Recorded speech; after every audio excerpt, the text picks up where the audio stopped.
12 વર્ષ વિશ્વાસ વિકાસ અને જનકલ્યાણના માનનીય વડાપ્રધાન શ્રી નરેન્દ્ર મોદીજીના આ 12 વર્ષના નેતૃત્વ અને એમના દૂરંદેશી વિઝનના કારણે ગુજરાત એ વિકસિત ભારતનું ગ્રોથ એન્જિન બન્યું છે.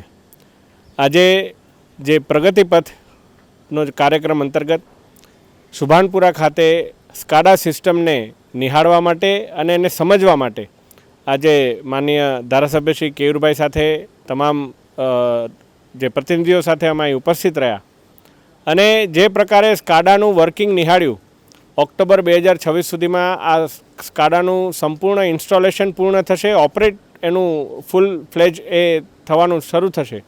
પરંતુ જે પ્રકારે જે સુપરવાઇઝરી કંટ્રોલ એન્ડ ડેટા એક્વિઝિશનનું કામ સ્કાડા દ્વારા કરવામાં આવી રહ્યું છે, એના કારણે રિસ્પોન્સ ટાઈમમાં પણ ખૂબ ઘટાડો જોવા મળ્યો છે અને લોકોની તકલીફનો સાચો ફોલ્ટ કઈ દિશામાં કઈ જગ્યા પર છે એનું પણ એક સચોટ નિદાન એ આ સ્કાડા સિસ્ટમના માધ્યમથી કરવામાં આવી રહ્યું છે.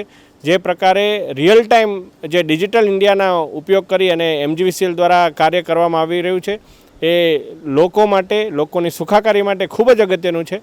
MGVCLના તમામ સ્ટાફને હું ખૂબ ખૂબ શુભકામનાઓ પાઠવું છું અને આજે નાગરિકોને પણ કહેવા માગું છું કે વિકસિત ભારતમાં માનનીય પ્રધાનમંત્રીશ્રીના નેતૃત્વ હેઠળ માનનીય મુખ્યમંત્રીશ્રી અને નાયબ મુખ્યમંત્રી સાથે ટીમ ગુજરાત મળીને વિકસિત ભારતનું ગ્રોથ એન્જિન ગુજરાત બનવા જઈ રહ્યું છે. આપણે ત્યારે MGVCLના વડોદરા શહેરના સુભાનપુરા સ્થિત સ્કાડા સેન્ટરમાં ઊભા છીએ.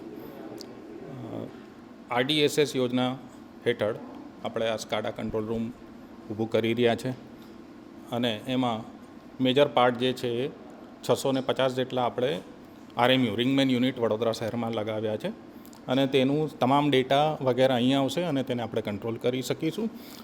RDSS યોજના હેઠળ કુલ વડોદરા શહેર વત્તા બીજી 44 જેટલી મહાનગરપાલિકા આપણે કવર કરેલી છે.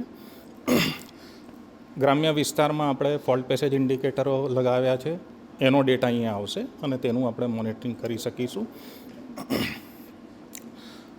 આ કંટ્રોલ રૂમ થકી સબસ્ટેશનના પણ ડેટા આપણે એક્વાયર કરીશું. અહીંયા 55 જેટલા સબસ્ટેશનનો ડેટા એક્વાયર કરીશું અને તેનું મોનિટરિંગ કરી શકીશું. આ વ્યવસ્થાના કારણે આપણે લાઈનોમાં ફોલ્ટ થાય તો તેનું આઈડેન્ટિફિકેશન વહેલી તકે કરી શકીશું અને તેના કારણે તેનો રિસ્પોન્સ પણ આપણો ઝડપી બનશે અને ગ્રાહકોને વધુમાં વધુ વહેલી તકે આપણે પાવર સપ્લાય કાર્યરત કરી શકીશું.